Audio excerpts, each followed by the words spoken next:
Now we all know how intense and sharp raw garlic can be, but after you roast this low and slow, submerged in some really nice extra virgin olive oil, it completely transforms. It becomes buttery, caramelized and sweet. And it's a really easy technique. So the hardest part of this, of course, is peeling your garlic. But once you've done that, place them into a small dish, an oven-safe dish, just like this. And we're going to cover them completely in some extra virgin olive oil.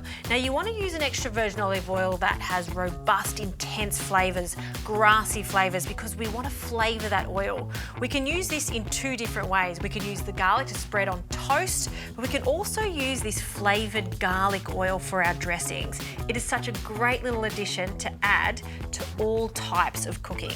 So once that's completely submerged, this goes into an oven at a low temperature.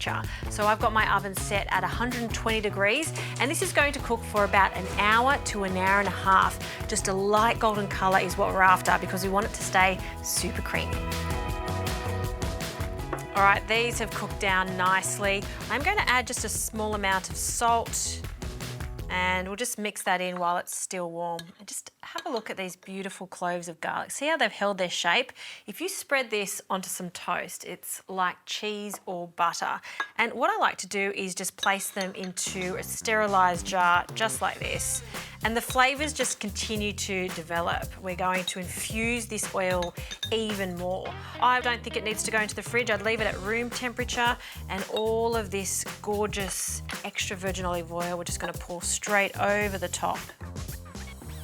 And that right there is your ammunition. So when you want to make the most incredible dressing, use this garlic infused oil.